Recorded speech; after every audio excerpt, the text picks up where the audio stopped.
everyone, today I'm going to show you pretty much beginning to end how to make this awesome, you can call it a scarf, you can call it a shawl, but as you can see it's very wide and very long. What I used is the double knit loom, the rotating double knit loom from KB Looms. This is what it looks like, and it's basically on a dolly and you could spin it. It's really nice to work on it that way. Now they do have a new loom topper out. If you happen to have this topper, this will work. You can use this topper on this base if you would like, and you can actually, there's enough pegs on this one, if you want to make this even wider from about there to there, you can make it about that wide, if not wider, on the other loom. But to do it like this, either one of these, you just have to have 40 pegs. So this one, I've got more than 40 pegs. I've got marked from here to here is the section. From here to here is the part you're going to be working on with this loom. Now the tools you're going to need is, of course, a loom tool, a crochet hook, because we are going to finish up the cast on with a crochet edge, just gives a really nice edge, a pair of scissors, and a tapestry needle. I will be showing you how to do your collar changes with using a Russian join. That way you don't have quite as many little pesky ends coming out. Now for yarn, I just picked 3 different colors of Caron Simply Soft that I already had that I thought would go together and just have a really good holiday feel to them. And everybody keeps commenting, this green right here is actually the same green up here. It's strictly an optical illusion. Had someone who thought I was using like 5 different colors in this. Nope, optical illusions. Now what is really neat about this project is that the back and front are negatives. So as you can see, this section is a white background with red detail. You flip it over, it's going to be a red background with white detail. The only part that is not a negative like that is the green stripes here.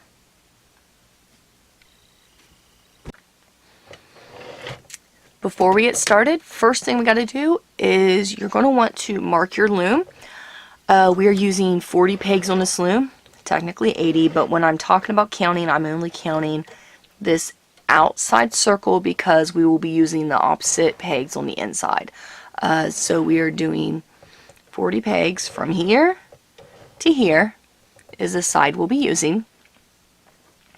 To help us along, which really to help you with reading the chart, what I do is I separate it down into tens. But I will show you here. Our arrow is peg 1.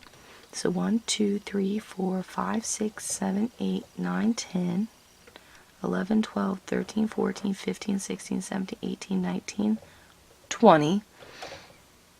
Now it's 40 pegs, so there is not a single peg that's in the middle. So there are actually 2. So I've got both those marked. That's why this one is with the yellow one. Just help it stand out. So 21, 22, 23, 24, 25, 26, 27, 28, 29, and 30. 1, 2, 3, 4, 5, 6, 7, 8, 9, and 40. So there we go. We've got all of our pegs marked. Remember, starting with your arrow, and you'll be going over here. This right here is the center point. Now, for our cast on, we're going to start with the green, but you do want to take a good bit of yarn in a contrasting color and just have that sitting over to the side for a moment. Couple notes, if you want to use a tensioner, which is essentially any tube that you run the yarn through. You can use a tensioner if you want. The only problem is it'll fit through these pegs fine. These back pegs might give you a little bit of trouble since they are closer together. So I will not be using a tensioner, and also once you get to the graph part, you won't be able to use a tensioner anyway. So you'd only be able to use it for just a few rows. So what I'm going to do is I'm just going to create a slip knot, and I'm tying it, might help if I zoom in a bit, I'm tying it before, just so the strands will just stay out of our way and not be bothering us. Now watch how I wrap this, because this right here, peg right behind it, is going to be used as well. I'm going to wrap these slow, and this is how we wrap. Right now we are just doing our cast on.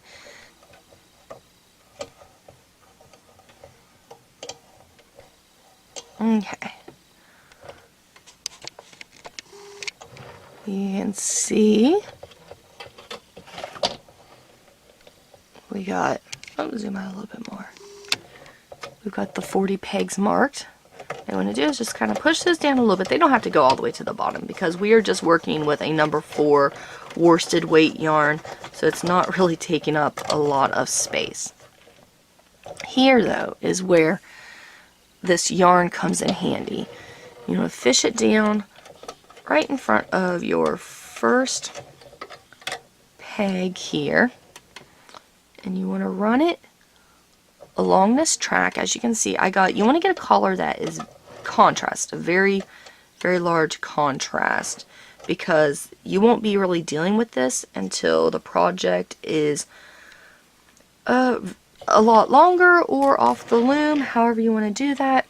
But what I'm doing is I'm running the strands through these leg holes, because this is where your working project is going to be coming down through. So I run the yarn through all those leg holes, and as you can see, I've got all this extra yarn. That is not needed at all.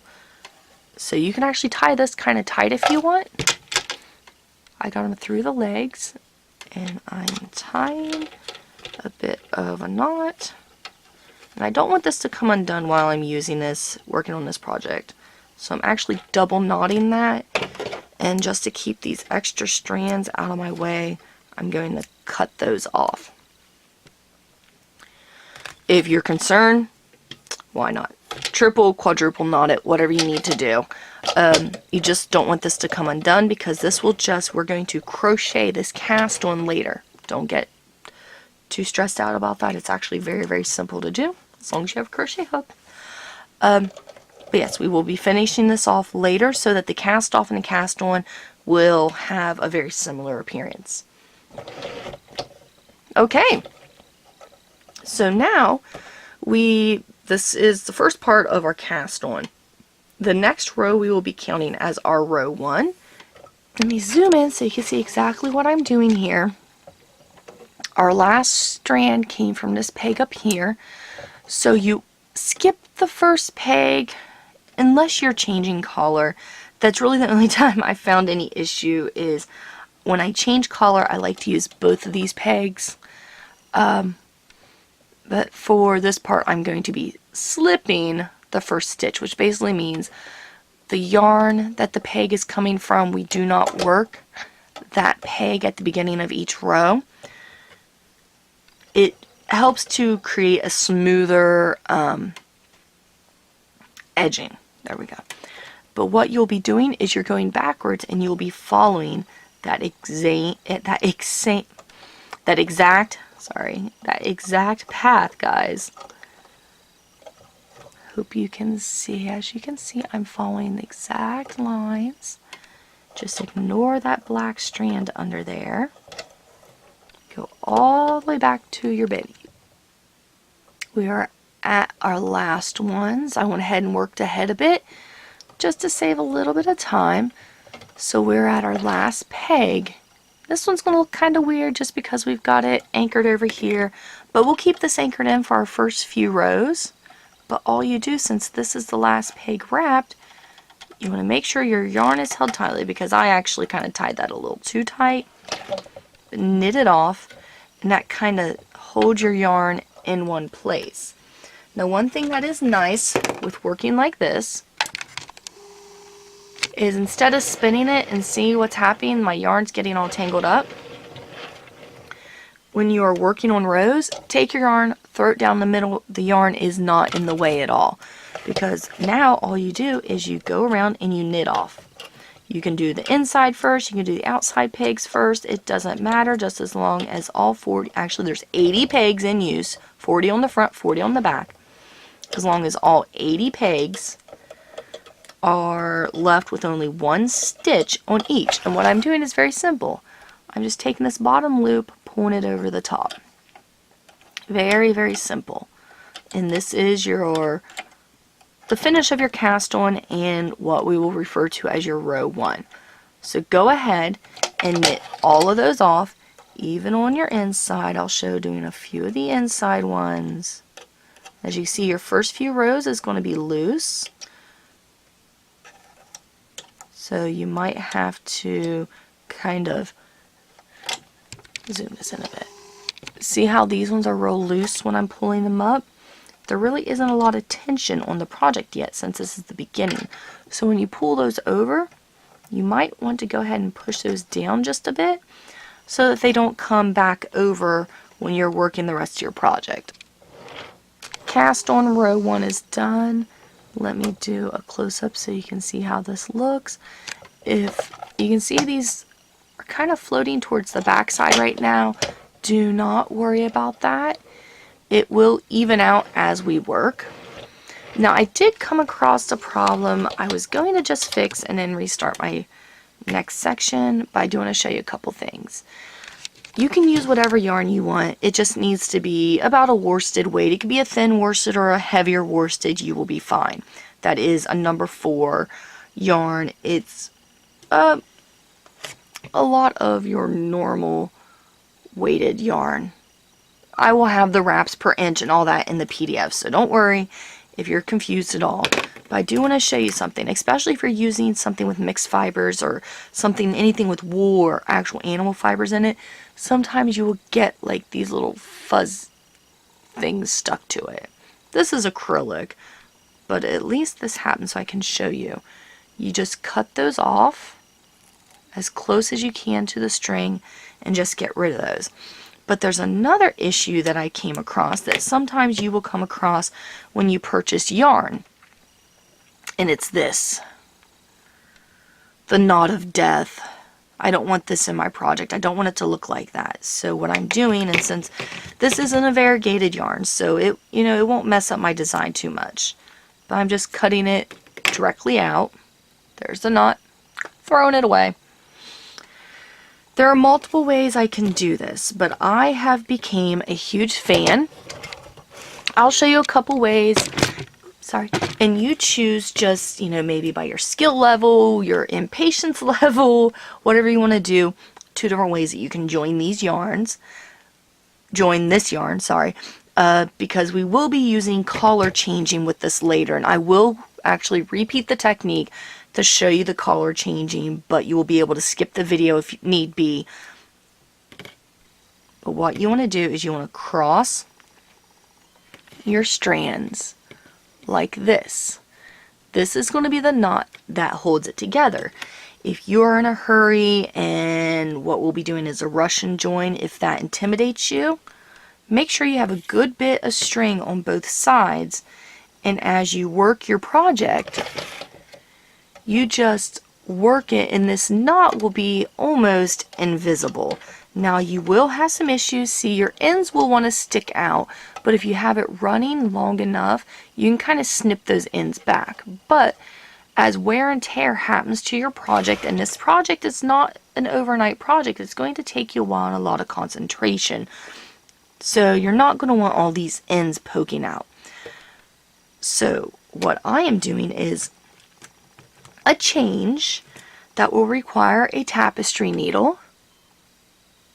I'm using a thinner one. Let me show you some of my other ones, because some of these you're going to recognize because you've gotten them with looms and everything. We all probably have 100 of these little plastic ones like every single loom comes with. If that's all you have, you can use it. It will work. My personal preference, though, is to go with the ones with the smaller tip, especially working with a worsted weight yarn. And this one is a 4-ply which means if we untwist this, we're going to notice 4 separate strands of yarn in this, which actually makes it easier to do this Russian join. So like I said, I'm going to show you using the same color in case you come across this in the middle of one color you're using. It doesn't matter if it's in the middle of your chart or whatever. You may end up having to back your project up a bit, just have enough yarn here.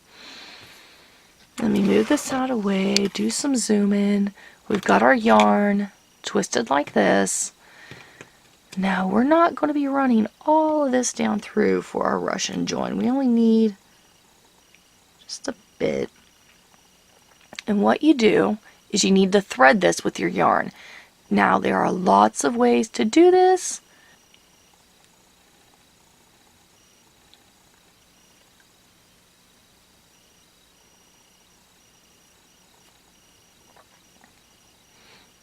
Got that hooked.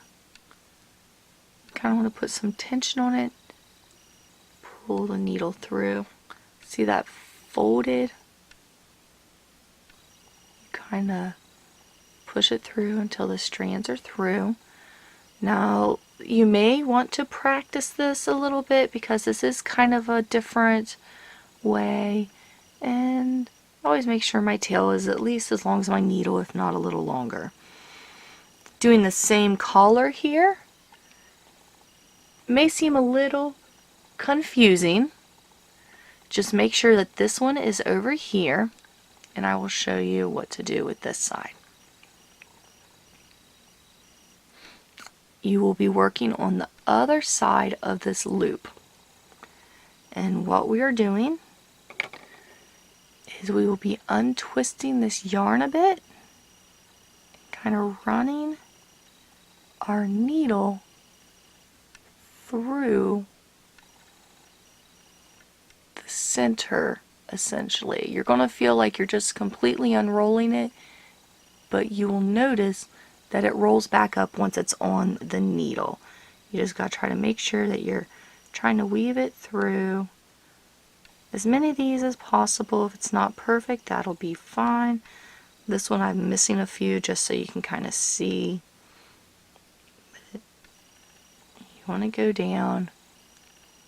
I usually go down until my needle's about full because I honestly pull out a little extra yarn than what is needed because over years washing and stuff, this will come loose a little bit, but knowing how it's hooked together, you don't have to worry about a big hole unraveling. You know what? I think I've gabbed enough and this is enough here. Now I want to show you something that I typically wouldn't have done, but I just wanted to do it just so I could show you. Alright, let me move this right here out of the way. Here is our second yarn here. This is the tail, and see, I didn't put that needle all the way up to this loop, but we will be tightening it up to that point. Sorry guys. Our needle has this mess on it. We're just going to push it through. One of these strands is our tails, so you kind of push. Nope, that one's a little tight. This one is my tail. Sorry, my camera's not focusing in the way it should. Once you get the tail out, you tighten that up, and as you can see, it tightened it all the way up to that knot where the yarn is joined. This right here can be the scary part because you want to make sure it is staying twisted, but I always like to go down and go ahead and clip off this extra strand here. And as you can see, I'm kind of clipping it off where to where it is kind of stopping. Now, through the project, that's most likely going to unravel just a little bit more. And that's perfectly fine because it is wound up in that much. So it's not going to come undone, at least not very easily. Someone's going to have to work at it. Okay, for the second part, we don't need this much yarn, so we can take the working yarn coming from the loom, which is the side I'm doing, or coming from your yarn itself, however you're doing it. Neither way is wrong. So I want to shorten that, and now we will thread this needle with my nails it's making it a little hard, so that's why I'm pushing mine over to the side. You pinch it, and you kind of wiggle it through. Okay, so now, of course, here is our working yarn, here is the side we already did. You can start right on the other side of the knot if you want. If you start down a little lower, it's fine, because when you tighten up this string, it will pull it back up to this knot. Now, if you're using a wool, I would suggest trying to get it as close to the knot as possible, just because of how bad wool can felt. As much of an amazing fiber as it is, felting is somewhat of an issue.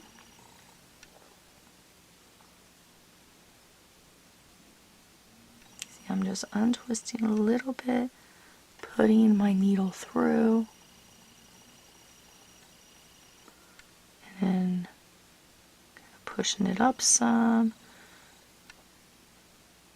because if you have too much and your entire tail winds into it, that is perfectly fine. It actually saves you some extra work.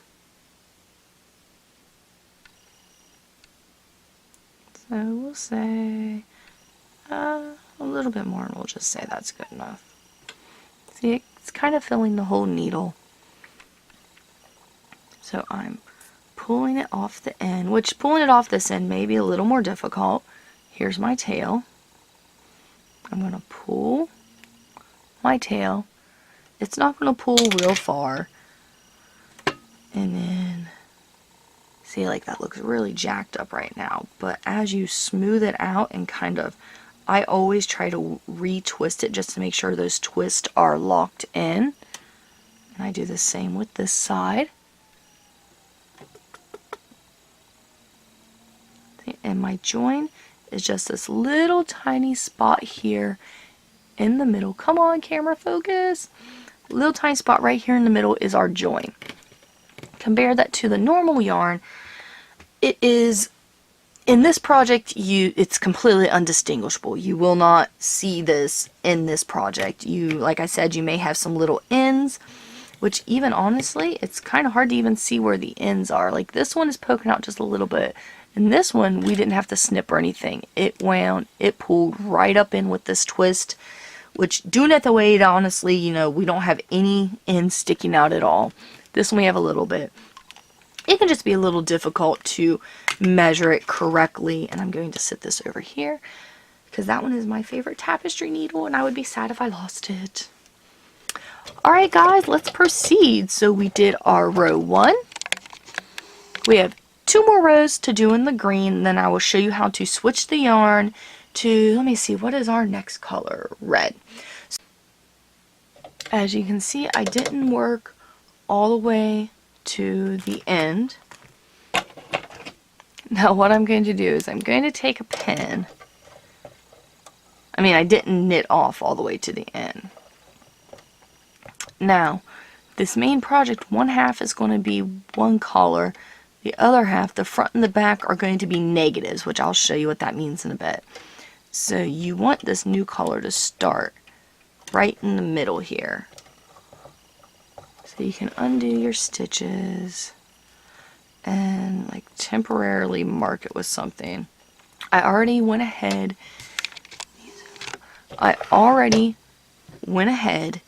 and thread the red yarn. And all you do is you throw the green over top of it.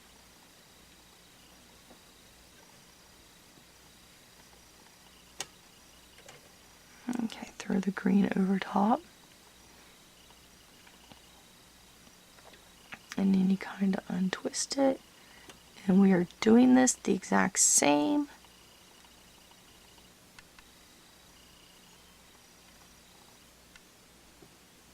Like I said, if this is a new technique, I would suggest practicing a bit on some scrap yarn before doing it in this project.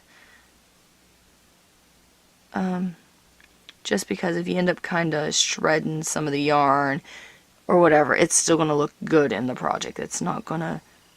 Okay, that's straight. Let me see here. I'm going to wrap a bit more. See, because you can kind of unravel quite a bit of it. Just ravel it back up, twist it back up on the needle. My needle's pretty well full. Oops.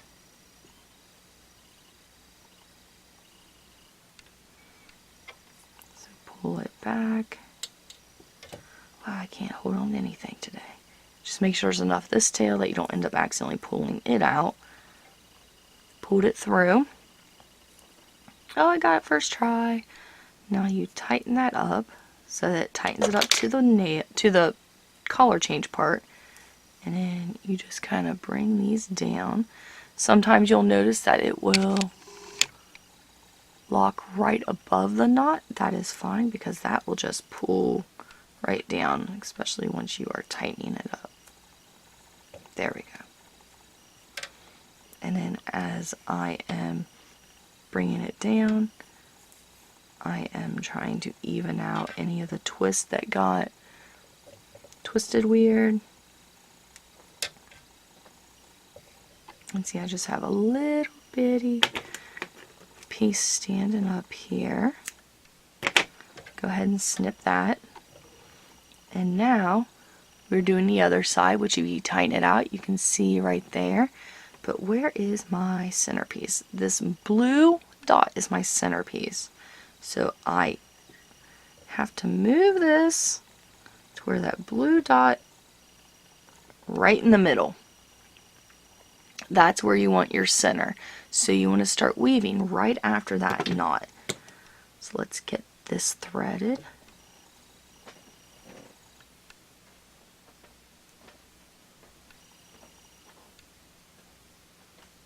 Threaded. There we go. That is threaded.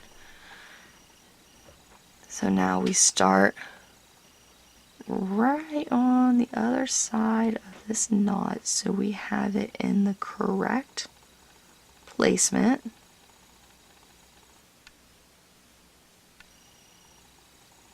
And we go ahead and do the same thing, except you're going to be working toward the yarn coming off the loom instead of away from it, because you're going to be a lot closer to it than just joining collars in the middle of a row. Because for the rest of the project, this is how, well, until you get to your other end, this is how you're going to be. For the rest of the project, unless you are connecting the same collars, this is how it will be done. Just like this. Okay, I'd say that's enough. So kind of pull it off there. Now seeing as how I'm pulling it off right at that point, it's going to be a little more difficult. Got my end yarn, and as you can see, that's pulled that up over top of this. But that is perfectly fine. There's that knot. Get all those twisted right. Cut off my end string here. And zoom out so you can see. Here is the Russian join, joining two different collars at a specific point. Now the reason I did that, hopefully I did this right and didn't accidentally wait, did I miss one? Okay. So there we go. My yarn must have slipped. It did end up a little longer than expected, but that's fine. Just knit these off. I'm going to knit them off loose. Knit these inside ones off.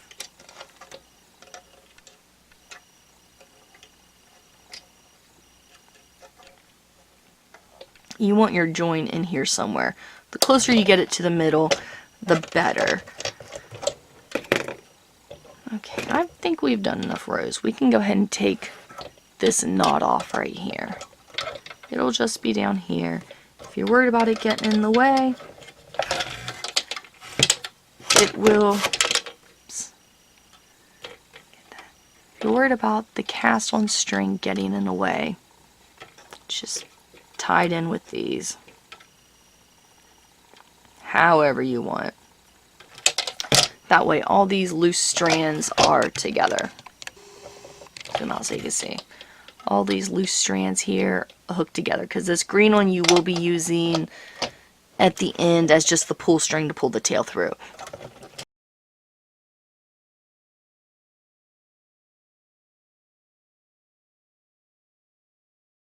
You should already be seeing a few inches coming down of your progress.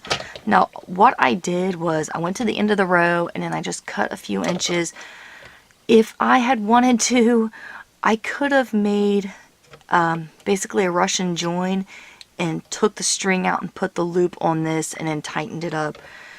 That's a lot of work, guys. So I just cut the tail along and I'm just running it along with some of the stitches. You should want to do at least 4 or 5 of them if you do it this way. So knit all those off. And then we are going to start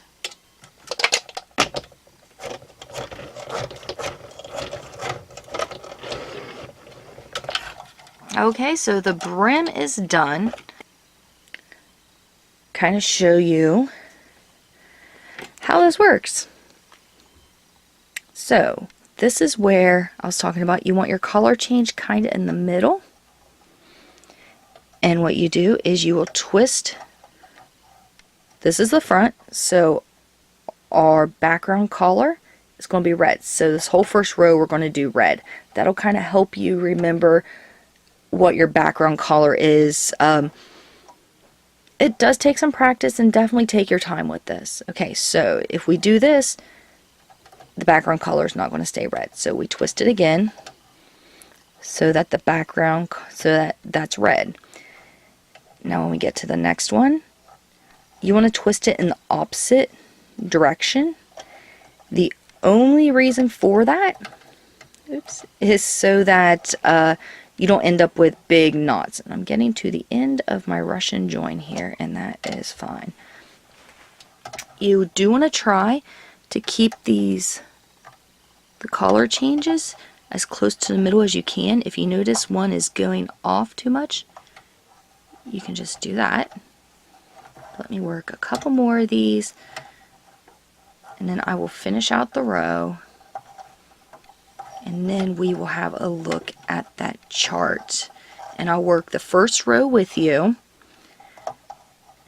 and then let you guys have at it.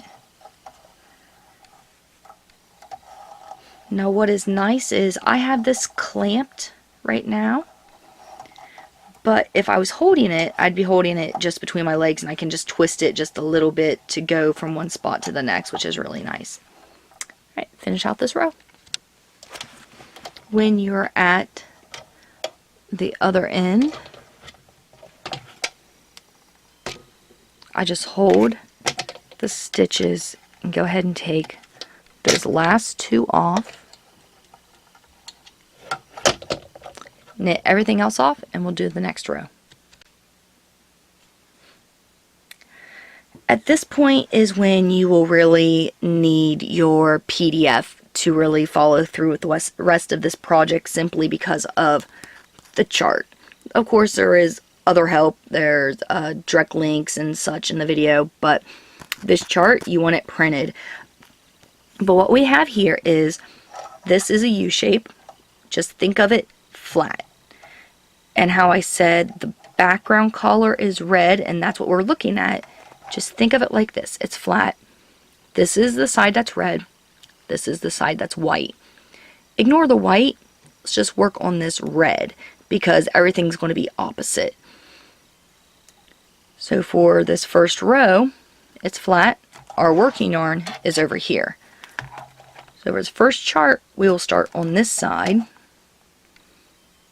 Work from this side over, and see these squares, every 10 pegs is marked, and this is where it really comes in handy because you will be going back and forth and checking this pretty frequently, and you've got those little markers so that if something's not coming quite right, you can figure out where the mistake is at. So again, the yarn is coming from this side. Red is our background color. So we got 1, 2 stitches. Actually, let me hold my loom tool. Think of these squares as the pegs. So that's your 40 pegs right here. So peg 1 and 2 is red. 3 is white. 4, 5, and 6 is red. I'm sloppy. 7 is white, 8 is red, 9 is white, 10 is red. I will do those first 10 with you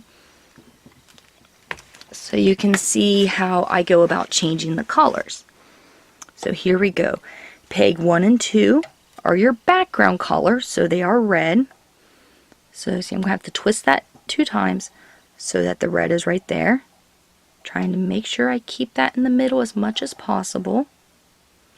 Peg 1, so peg 2 is red. We've got to twist that 2 times. Peg 3 is white. We only have to twist that once. Zoom in a little more.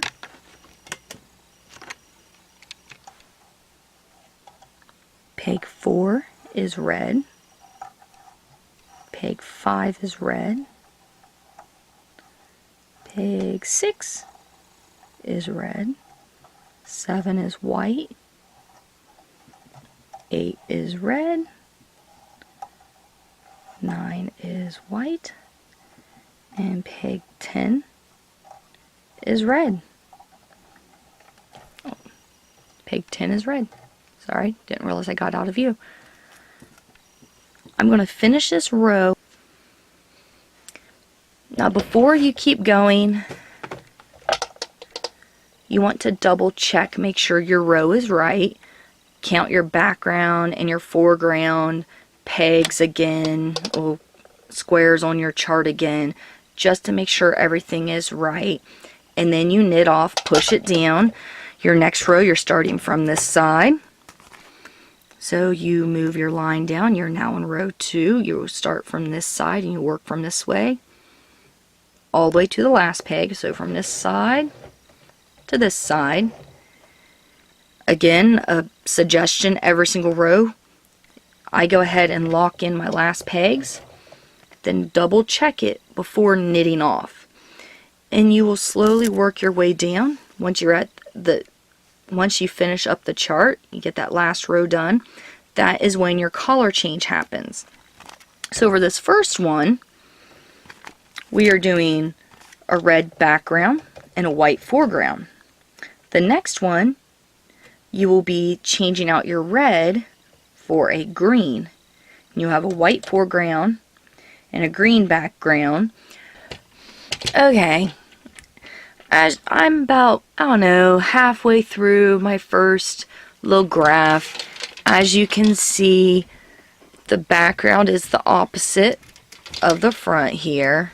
Just a little bit of it, but you can still see that's white with red, and this is red with white. What I'm going to do now, though, is I'm going to go ahead and finish up this cast on edge and get rid of these extra strings. This can be done at any point during the process of making this. This is my personal preference of when I like to do it. I like to do it kind of as soon as I can, then these extra strings are out of the way and I don't have to deal with them anymore. But here's what, let me zoom this in. Here's where we're going to need our crochet hook. Something to remember, we are starting, here is our cast on tail. We are starting at the opposite end. And we are going to do a crochet chain, which if you're unfamiliar with that, don't worry. You just need a crochet hook. I honestly should have grabbed one with a little larger hook on it. But we are going to pick up do it this way. Pick up this first stitch and then pick up this second one. Bring the second one through the first. We got another stitch right here. And you are doing this keeping the other collar out of the way.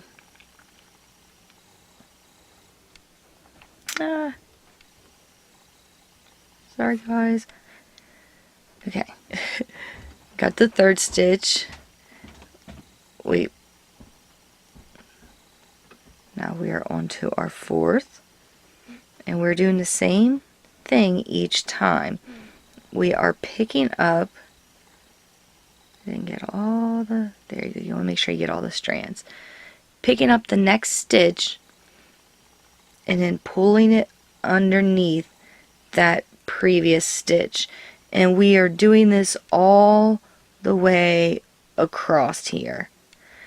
If it gets too difficult for you to follow, because when we are doing this, we are tightening up, essentially tightening up that next stitch as we are doing it.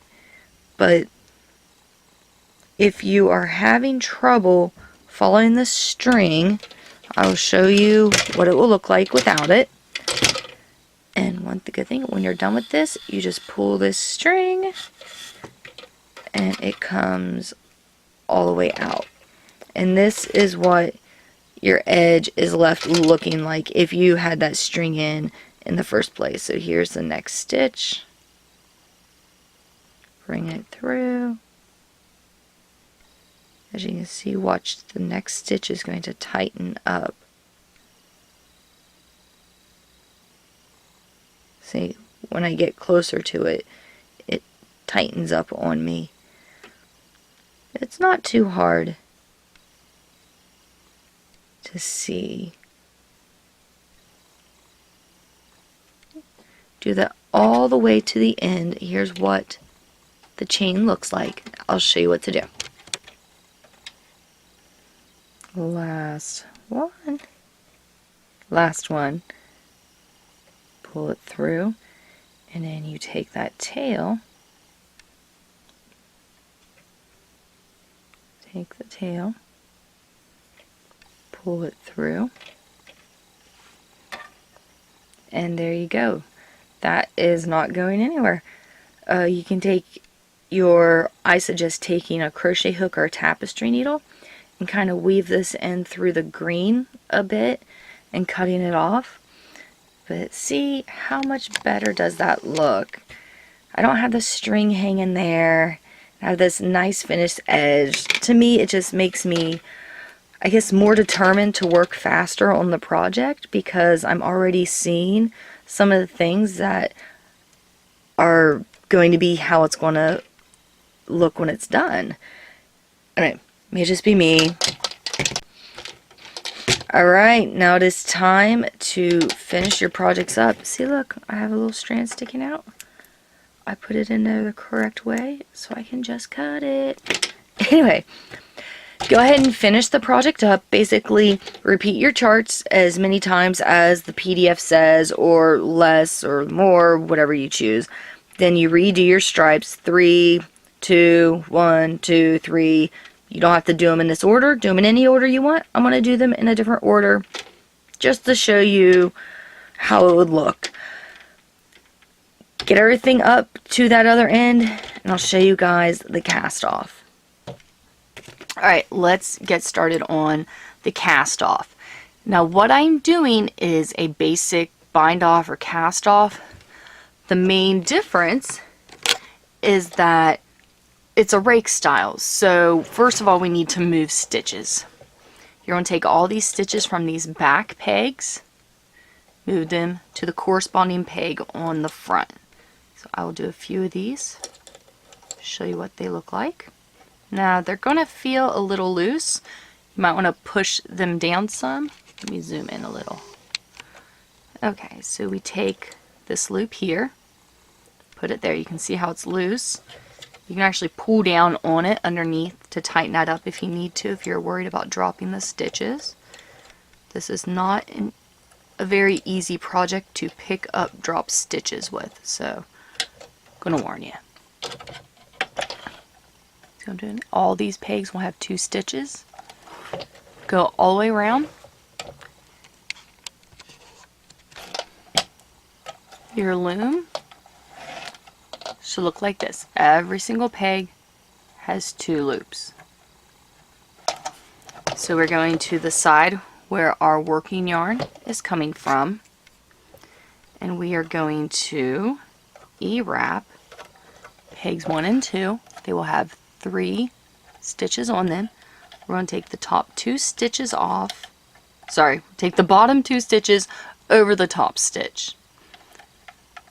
You take this second one, move it to the first, knit off, and then you want to fill in that gap. So now this is going to have 1 stitch, and that is perfectly fine. So we E-wrap 2, that's your step 1, knit off, that is your step 2, step 3, move the second one to the first and knit off, step 4, fill in the empty gap. I'll show you a couple more times. E-wrap 2, knit both off, this second one, move it to the first, and knit off. And then we fill in the gap.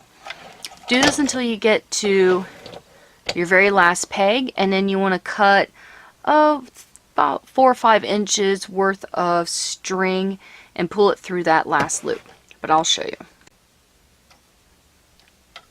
There are the last 3 left, so I will kind of work them with you if I can get a hold of yarn so you can see exactly what I do. Okay, let's E-wrap the 2 and knit off. Number 2 onto number 1, knit off, fill in the empty hole. That gives you 2 pegs left. The last one has 2 loops. This one just has 1. E-wrap both, knit off, peg 2 to 1, knit off. You obviously don't have to move it since this is our last peg, but what you do want to do is cut your yarn, have an end long enough to weave in, take your loom tool, take the piece you cut, I'd help if you grab the whole thing. There you go. Pull it up through the loop, or you can pull it down through, it really doesn't matter. And here is our cast off. It's a very nice crocheted looking cast off. I really, really like that bind off. Okay guys, let me zoom out again. Project is done! Such a awesome scarf. It's very wide. You see both my hands here, so it's very wide, it's very long, and it's very festive. So I really hope that everybody enjoyed this video and that it was very helpful. Any questions and comments, please leave in the comment section below. For more information on the loom I use, the pattern, the yarn, all of that, make sure to check out the video description below. Check that out. Other than that, make sure that you have liked, shared, subscribed, have your notifications turned on, so whenever I put out new videos, you'll be notified of them. Thank you guys so much for watching this, and I hope that everybody has a wonderful day.